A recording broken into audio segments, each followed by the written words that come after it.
আমি শুধু একটা কথা বলতে চাই, এইবারের নির্বাচনে যাওয়ার আমার একবারই ইচ্ছা ছিল না। আর ইচ্ছা তো আগেই নষ্ট করে দিয়েছে।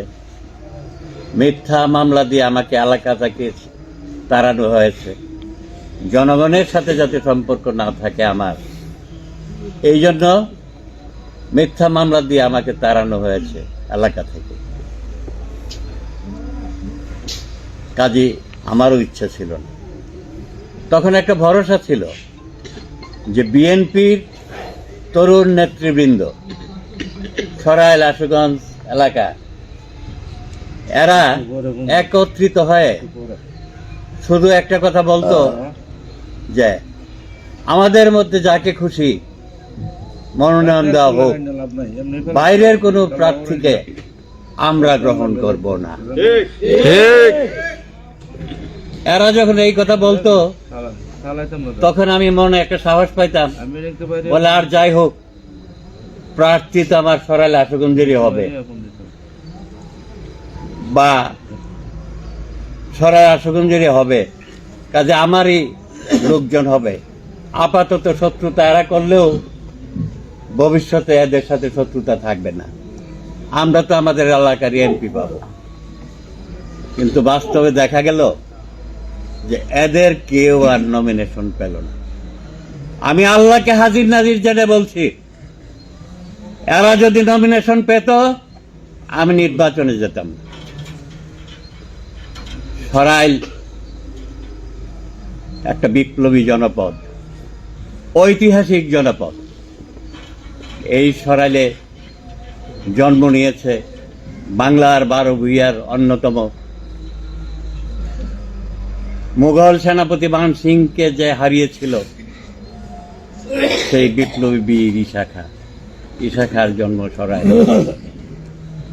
সরাইল মুঘল আমলের মুঘল বাদশাহ ঔরঙ্গজেবের স্মৃতিধন্য এই সরাইল। হাটখোলা মসজিদ আপনারা জ্ঞাতের বাদশাহ আলমগীরের সৃষ্টি 1001 খ্রিস্টাব্দে। এই সরাইল ফখরুদ্দিন মোবারক শাহ এখানে পদার্পণ করেছিলেন। শাহ সুজায় সরাইল এসেছিলেন। আজকের যে আরিফাইলের মসজিদ আমরা বলি, এটা মুঘল সম্রাট সুজার সৃষ্টি। শুধু ইতিহাসের চারণভূমি এই সরাইল। এই সরাইলে জন্ম নিয়েছে সর্বধর্ম সমন্বয় মতবাদের একজন প্রবর্তক, সারা ভারতব্যাপী যিনি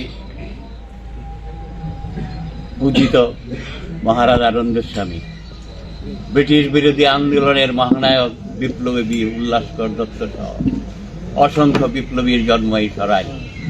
এই সরাইলে জন্ম নিয়েছে দেওয়ান মাহবুব আলী, যিনি একজন পার্লামেন্টারিয়ান ছিলেন, তিনি একজন বিরাট নেতা, বড় ধরনের নেতা।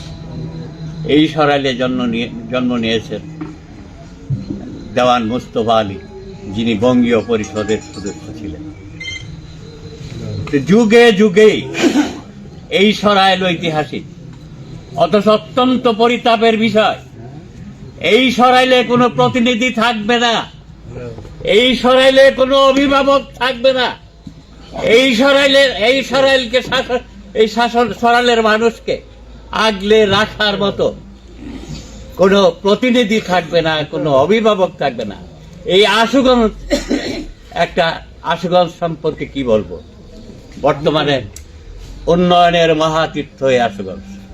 উন্নয়নটা কিভাবে হয়েছে? আল্লাহর দান মেঘনা নদী আশুগঞ্জের বুকের উপর দিয়ে প্রবাহিত। এই মেঘনার কারণে আশুগঞ্জের মানুষ আজ সম্পদকে তারা কাজে লাগিয়েছে। কিভাবে লাগিয়েছে? আশুগঞ্জের কৃতি সন্তান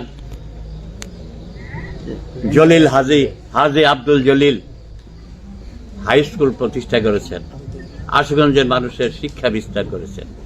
নিজের 3 নামে রৌশনারা জলিল হাই স্কুল প্রতিষ্ঠা করেছেন। আশুগঞ্জের আব্বাস খান সোহাগপুরের সন্তান, তিনি একটা কলেজ প্রতিষ্ঠা করেছেন। আশুগঞ্জের তিন্নি আনোয়ার মহিলা কলেজ প্রতিষ্ঠা করেছে। আশুগঞ্জের মানুষ Suryakumar Das Lalpur high school, Suryakumar Das high school প্রতিষ্ঠা করে ছোট্ট একটা উপজেলা, কিন্তু শিক্ষা দীক্ষায় এবং বিশাল বিশাল কর্মকর্তাদের জন্মস্থান এই আশুগঞ্জ। কাজে সরাইল এবং আশুগঞ্জ ঐতিহাসিক জনপদ, এবং এককালে এটা ছিল সরাইল পরগনা। বিজয়নগরের যে দুটো ইউনিয়ন, এখানে অনেক কৃতি সন্তান জন্ম নিয়েছে, তারাও একদিন সরাইল পরগনার ভুক্ত ছিল। তা কাজে এই সরাইল পরগনায় কোনো এমপি, সুযোগ্য এমপি থাকবে না। হ্যাঁ, বারে বারে ঘুঘু তুমি খেয়ে যাও দান, এইবারে ঘুঘু তোমার বধিব পড়া। বারে বারে ঘুঘু খেতে যাবে না সরাইলের মানুষ। কাজে আমি জিয়াউল হক মৃধা আমার সারা জীবন কাটিয়েছি এখানে। 60 বছর যাবৎ রাজনীতি করি। ক্লাস 9-এ যখন পড়ি তখন মৌলানা ভাসানীর আদর্শে আদর্শান্বিত হয়ে ছাত্র সমাজে যোগ দিয়েছিলাম। আজকে জীবনের শেষ প্রান্তে এসে দাঁড়িয়েছে। কাজেই এই সরাইলের কোনো অভিভাবক থাকবে না, এমনটা তো হতে পারে না। কারণ এই সরাইল নেতৃত্ব দিয়েছে সারা বাংলার, অথচ আমরা নেতৃত্বহীন হয়ে যাব, তা তো হতে পারে না। এখন প্রশ্ন করতে পারেন যে আপনি জিয়াউল হক মৃধা, আপনি সরাইলের সেই ধরনের যোগ্য নেতা না। আমি এই কথা বলতে চাই, আমি যোগ্য না অযোগ্য আমি প্রমাণ করেছি 10টা বছর। 10টা বছর আমি আপনাদের গণপ্রতিনিধি ছিলাম। সারা মুসলিম দুনিয়ার অহংকার আল্লামা ফজলুল হক, মুফতি ফজলুল হক আমিনী, যিনি ইসলামী জোটের চেয়ারম্যান ছিলেন, তাকে আমি 50,000 ভোটে পরাজিত করে সংসদ। প্রিয় বন্ধুরা, আজকে আমার বলতে হয়, আপনাদের সাথে পরামর্শ করেছি, আপনারা আমাকে সংসদ সদস্য পদে প্রতিদ্বন্দ্বিতা